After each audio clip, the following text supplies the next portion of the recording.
Hey guys, it's Appleminte. Welcome back again to my channel.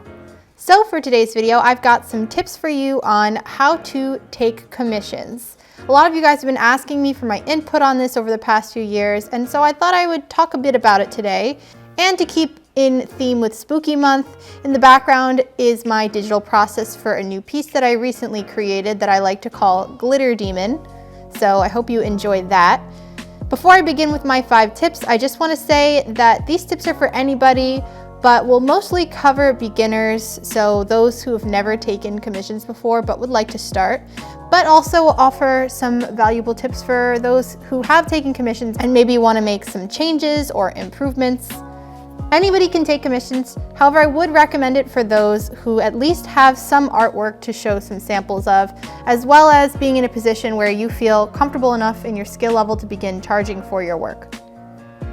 So starting with tip number 1, where do I start? You might be asking yourself. Quick story time, I began taking commissions when I was around 13 or 14 years old, back in high school. Back then, Instagram didn't exist, so the main platform for me and many artists was DeviantArt. DeviantArt was my main place to post artwork and get myself out there for about 4 to 5 years, until I moved over to Instagram and began trying to grow a following there. Back then, I made posts everywhere I could, advertising my commissions.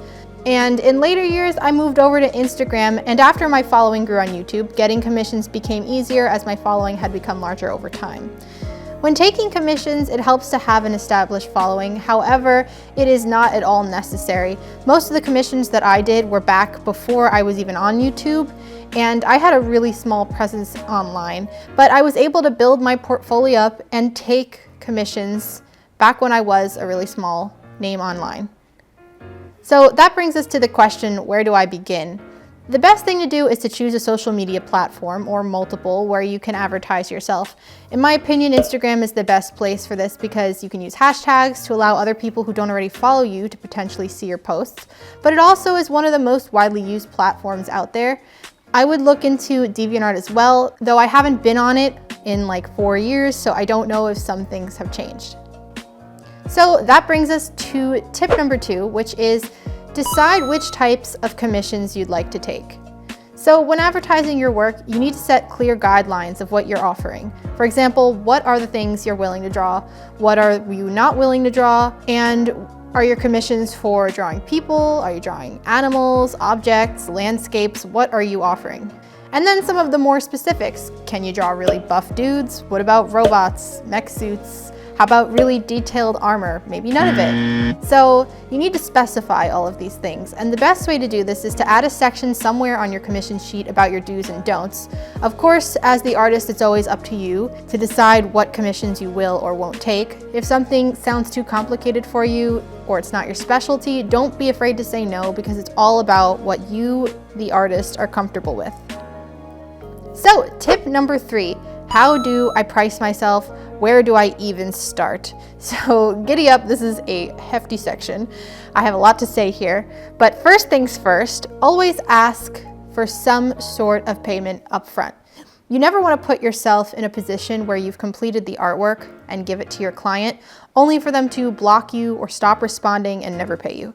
If you're uncomfortable with asking for full payment up front, a good happy medium is to ask for partial payment before you begin any of the work, and the rest of the payment before you send the client the final artwork. This way you protect yourself while also building trust with your customers.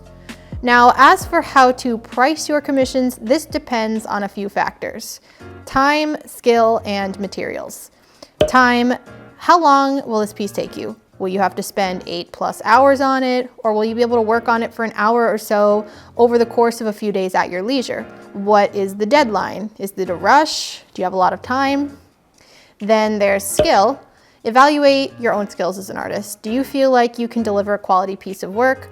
Also, how much is required for the job?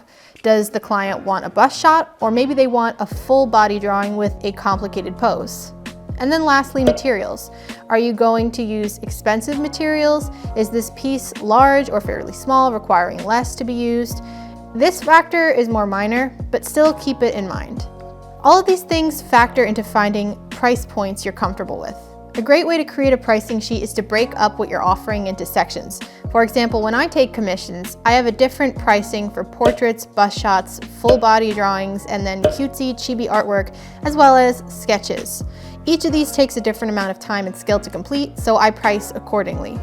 A great way to find a starting price point is to think about how many hours you'll be working on a piece of art and how much you'd be making per hour. For example, if you charge $25 for a portrait and you spend 3 hours on it, you've priced yourself at about $8 an hour. If you're not sure what to price yourself as, one thing that you can do is to look at other artists and their own pricing for their commissions. Try to find some artists that are around your skill level and see what they charge. And from there, you can adjust accordingly and decide what you want your prices to be, taking into account, of course, your time, skill, and materials as well.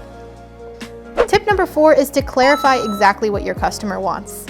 A few years ago, I actually made a joke animation about this specific topic.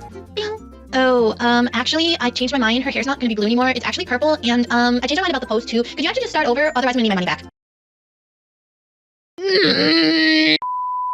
So you never want to find yourself in a situation where you've completed all or a large portion of the artwork only for your customer to tell you that it looks nothing like what they wanted.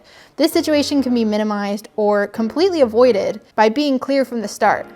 Make sure to ask your customer the details of what they want, such as specific poses, colors, the outfit, anything having to do with the design, to avoid having to guess about different details. I personally try to avoid any kind of commissions where people let me have more creative liberties because I'm always afraid of creating something that they don't end up liking, and when they were vague from the start, then you run into these kinds of problems.